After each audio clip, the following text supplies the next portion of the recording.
ಆದರೂ ಮುಖ್ಯಮಂತ್ರಿಗಳು ಕೋವಿಡ್ ಲಸಿಕೆಯ ದುಷ್ಪರಿಣಾಮ ಇರಬಹುದಾ ಅಂತ ಹೇಳಿ ಒಂದು ಅವಸರ ಇದೆ, ಅದು ಕೆಲವರಿಗೆ ಅನುಮಾನ ಇದೆ. ಅವಸರ ಮಾಡಿದ್ರ ಅಂತ ಅವಸರ ಅಂತಲ್ಲ, ಸಾರ್ವಜನಿಕವಾಗಿ ಅನುಮಾನ ಇದೆ. ಅವ್ರಿಗೂ ಕೂಡ ಭಾಳ ಜನ ಕೇಳಿದ್ದಾರೆ. ಆದರೆ ನನಗೆ ಗೊತ್ತಿರುವಾಗ ಇದುವರೆಗೂ ಕೂಡ ವಿಶ್ವಮಟ್ಟದಲ್ಲಿ ಕೋವಿಡ್ ಲಸಿಕೆಯಿಂದ ಆ ರೀತಿಯಾದಂಥ ಹೃದಯಾಘಾತ ಆಗುವಂಥ ದುಷ್ಪರಿಣಾಮಗಳು ಎಲ್ಲೂ ಕೂಡ ಬಂದಿಲ್ಲ ಅಂತ ಇರುವಂಥದ್ದು. ಕೋವಿಡಿಂದ ತೊಂದರೆಗಳಾಗಿದೆ, ಕೋವಿಡಿಂದ ಆಗಿದೆ. ಬಟ್ ಕೋವಿಡ್ ಲಸಿಕೆಯಿಂದ ಆ ಪ್ರಮಾಣದಲ್ಲಿ ಆಗಿಲ್ಲ ಅಂತ ಇದೆ. ಆದರೂ ಕೂಡ ಸೋಮವಾರ ವರದಿ ಬರ್ತದೆ.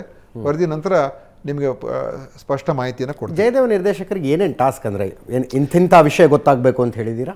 ಅಂದರೆ ಈ ಕೋವಿಡಿಂದ ಅಥವಾ ಕೋವಿಡ್ ಬಂದ ನಂತರ ಅದರ ದುಷ್ಪರಿಣಾಮ ಏನಾಗಿದೆ ಮತ್ತು ಅದರಿಂದ ಈ ಹೃದಯಾಘಾತಗಳು ಬೇರೆ ಬೇರೆ ಕಾಯಿಲೆಗಳು ಹೆಚ್ಚಾಗ್ತಾ ಇದೆಯಾ, ಅದರಿಂದ ಏನಾಗಿದೆ ಸ್ವಲ್ಪ ತಿಳ್ಕೊಂಡು ಹೇಳೋದಕ್ಕೆ ಹೇಳಿದ್ದಾರೆ. ಅವರು ಈ ಒಂದು ಸಂಶೋಧನೆ ಮಾಡಬೇಕಂತ ಹೇಳಿದ್ರೆ ಇದು ದೊಡ್ಡ ದೊಡ್ಡ ಸಂಸ್ಥೆಗಳೇ ಮಾಡೋಕ್ಕೆ ಸಾಧ್ಯ.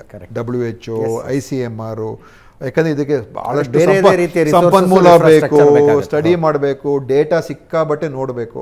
ಆದರೆ ಇವರೇನು ಮಾಡಿದ್ದಾರೆ, ಎಲ್ಲ ಇದುವರೆಗೂ ಏನೇನು ರಿಸರ್ಚ್ ಆಗಿದೆ ವಿಶ್ವದಲ್ಲಿ ಅದೆಲ್ಲ ಸ್ಟಡಿ ಮಾಡಿದ್ದಾರೆ.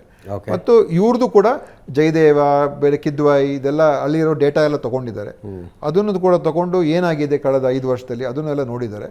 ಅದರಿಂದ ಸೋಮವಾರ ರಿಪೋರ್ಟ್ ಬಂದಮೇಲೆ ನಿಮ್ಗೆ ತಿಳಿಸ್ತೀನಿ, ಇಡೀ ರಾಜ್ಯಕ್ಕೆ ತಿಳಿಸ್ತೀವಿ. ಸೊ ಸದ್ಯಕ್ಕೆ ಒಬ್ಬ ಆರೋಗ್ಯ ಸಚಿವರಾಗಿ ತಾವು ಕೊಡಬಹುದಾದ ಸಂದೇಶ ಸಾಧ್ಯ ಆದಷ್ಟು ಒಳ್ಳೆ ಲೈಫ್ ಸ್ಟೈಲ್ ಮೇಂಟೈನ್ ಮಾಡಿ, ಭಾಳ ಮುಖ್ಯ ಅದು. ಎಸ್ ನೋಡಿ, ಈಗ ಇನ್ನೊಂದು ಏನಾಗಿದೆ, ಈ ನಡುವೆ ತುಂಬ ಫಿಟ್ನೆಸ್ಗೆ ಆಗಬೇಕು ಅಂತ ಅಂದರೆ ನಮಗೆ 6 ಪ್ಯಾಕ್ ಇರಬೇಕು, ನಾವು ಭಾಳ ಫಿಟ್ ಇರಬೇಕು ಅಂತ ಹೇಳಿ ಏನೇನೋ ಡಯಟ್ಗಳು ಫಾಲೋ ಮಾಡ್ತಾರೆ. ಅದು ಯಾವ್ದ್ರ ಮತ್ತೆ ಈ ಗ್ರೋತ್ ಹಾರ್ಮೋನ್ಸ್ ಅಂತ ಇದೆ, ಅದೆಲ್ಲ ತೊಗೊಳ್ತಾರೆ. ಮತ್ತು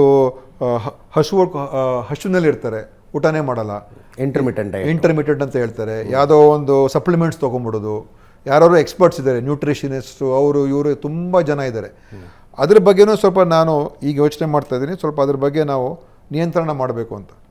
ಮತ್ತು ಎಕ್ಸಸೈಸ್ ಮಾಡೋದು ಅಂತ ಹೇಳಿದ್ರೆ ಹೆಂಗೆ ಅಂತ ಹೇಳಿದ್ರೆ, ಟ್ರೆಡ್ಮಿಲಲ್ಲಿ 200 ಹಾರ್ಟ್ ಬೀಟ್ ಪರ್ ಮಿನಿಟ್ ಆಗಬೇಕು, ಅಲ್ಲಿವರೆಗೂ ಓಡಬೇಕಂತೆ. ಅದರಿಂದ ಹಾರ್ಟ್ಗೂ ಕೂಡ ನಮ್ಮ ಹೃದಯಕ್ಕೆ ಕೂಡ ಒಂದು ಕೆಪಾಸಿಟಿ ಲಿಮಿಟ್ ಇರ್ತದೆ. ಸೊ ಇದು ಈ ಥರದ ಒಂದು ಅತಿರೇಕಕ್ಕೆ ಹೋಗುವಂಥದ್ದು ಒಂದು ಕಡೆ.